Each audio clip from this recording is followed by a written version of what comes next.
Come on in, welcome to Idled Out, where we talk all things Survivor. My name is Luke, and today we're talking about 5 Survivor seasons that almost broke our stalwart host, Jeff Probst. From production problems to environmental hardships to the cast simply not delivering in a major way, not everything's always sunshine and roses on the Survivor set. And there are 5 seasons in particular that, as far as I can tell, nearly broke our beloved host right in half.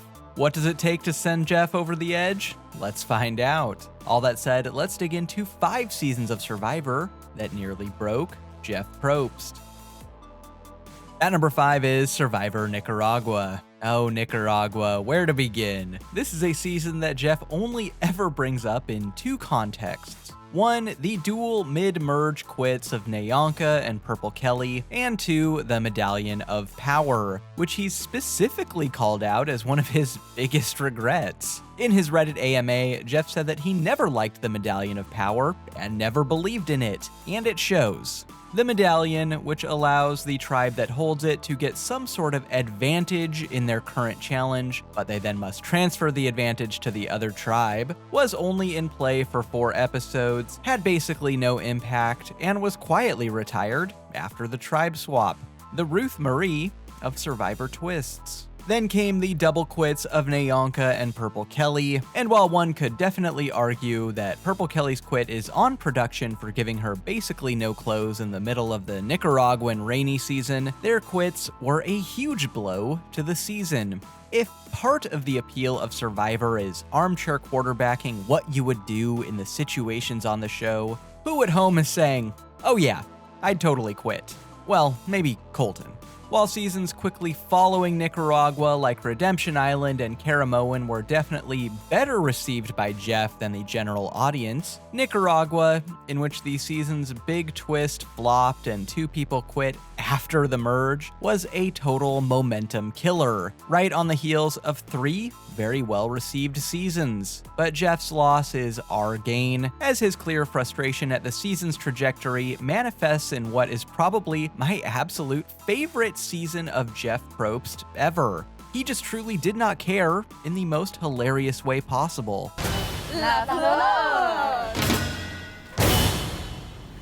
Okay, weigh in on this. Give us 20 years of wisdom. Anybody else here want to quit? 28 days, it's been 28 days of an adventure, but... You're quitting too. Henry makes the best move of the challenge for the yellow team with the ceremonial loser dismount. King of Sass indeed. At number 4 is Survivor Vanuatu, a season Jeff notoriously dislikes because of his love life. Now normally I don't like to gossip about people's personal lives because who Jeff dates or doesn't date isn't my business, but it is relevant to his hatred of Vanuatu, so here we are, gossiping away. After Vanuatu wrapped, Jeff began dating Julie Berry, who played on this season. Julie's flirt game was subtle, but effective, and good on Jeff for picking up those little signals that she liked him. And while you might think that finding love in Vanuatu would give Jeff a positive association with this particular season, the climax of the season is Jeff's new girlfriend's betrayal by Chris, one of the most brutal blindsides ever. So, yeah, not the most positive memory. On the show, Julie was in an alliance with Chris, a brother-sister type relationship that carried both of them deep into the game. That friendship in particular helped Chris get to the final 5, long after his expiration date, where Chris went from dead man walking to swing vote between Julie and Eliza and Twyla and Scout. With Chris suddenly in the middle, he decided to go with Twyla and Scout instead of his ally Julie, both of whom he had a better shot of beating at the end, and at beating in immunity. Who knows if Jeff had caught feelings for Julie by this point or not, but he looks none too pleased to see his future bae go out. Nor does he look too pleased to award her backstabber the $1 million at the reunion. Speaking of that reunion, Jeff is absolutely on fire throughout, ragging on Chris for playing Survivor at every possible turn. Chris just got outed for telling you something, but it was a lie, so he's going to say it's okay because that's his character and we already know that. Right. Well, wow. Because of his closeness with Julie, I think Jeff took what happened to her in the game personally, and it really negatively colored his opinion of the season. I mean, not as personally as every time Boston Rob was voted out, but pretty personally. At number 3 is Survivor Marquesas. This is a season Jeff's been pretty hard on over the years, critical of the gameplay and characters, and especially the brutal production. Jeff even called this season a snoozer in a pre-Heroes vs. Villains ranking of the seasons, where he ranked it 18th out of 19th, which, come on, this isn't even the second worst season of the pre-All-Stars era. Hi, Africa.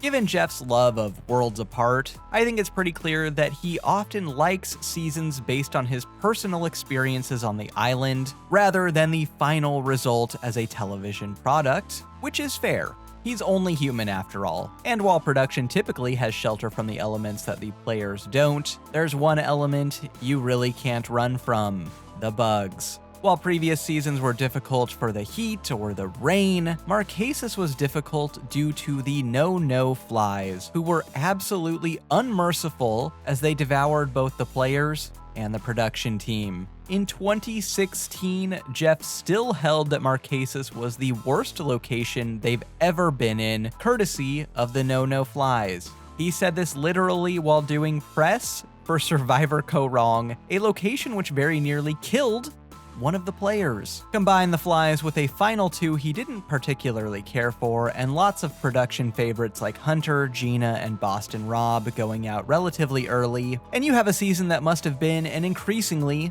frustrating shoot. But still, it's the no-nos that vault this from standard location to unforgettably miserable. Jeff probably doesn't even remember this woman's name, but he still remembers those bug bites. At number 2 is Survivor Thailand. Other seasons had production problems, other seasons had brutal elements, but only Survivor Thailand has Brian, Clay, Jan, and Helen as its final 4. A group Jeff once called the least likable final 4 in history, and where's the lie?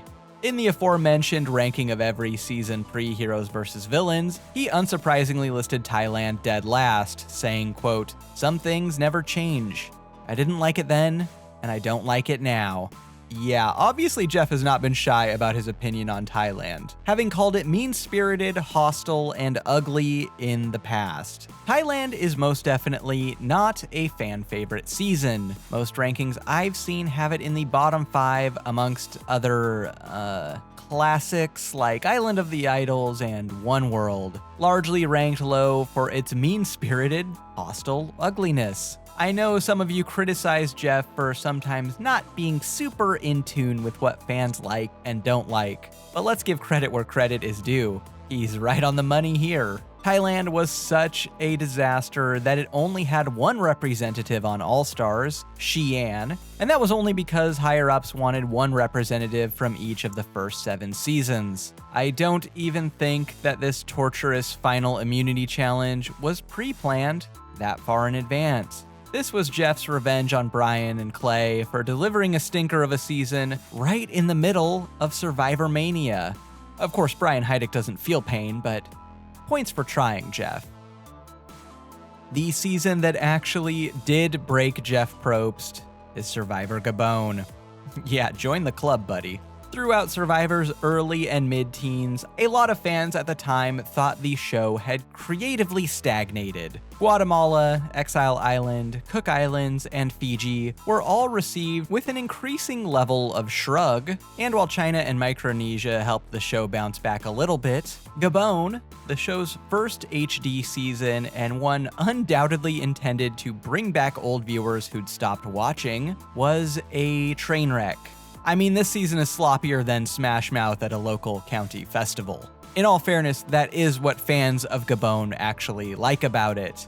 The plucky Fong underdogs fumbling their comeback and letting a Coda player get to the end and win, the least exciting Final 3 in history, fan favorite Maddie going out at Final 4, Ace. It's an acquired taste. Gabon's Gaboniness, combined with Jeff's feelings like he'd outgrown his role as host, had him marching into the head of CBS's office in 2009, where he straight up quit the show. Jeff quit. He wanted out. Quote, "My Achilles heel for a lot of my life was that nobody saw me as a storyteller, that they saw me as a white guy with dark hair who was just a game show host. And that, in terms of my own self-image, was the thing that could gut me. It was like a kidney punch." Well, it's hard to blame a guy for wanting a promotion after 9 years. Les Moonves told Probst to take a couple of months off and come back, and shortly thereafter, Jeff was indeed promoted to executive producer. Tocantins, Samoa, and Heroes vs. Villains injected some much-needed energy back into Survivor. Probst's talk show floundered, and the world rightfully course-corrected. But it's true. Jeff quit Survivor, and who could blame him? I mean, watching Gabon's enough to drive any person to the brink. Imagine creating it. Got nothing else for ya. To help me break that algorithm like these seasons broke Probst, like and subscribe and I'll get you more Survivor content just like this. Until next time, don't get idled out.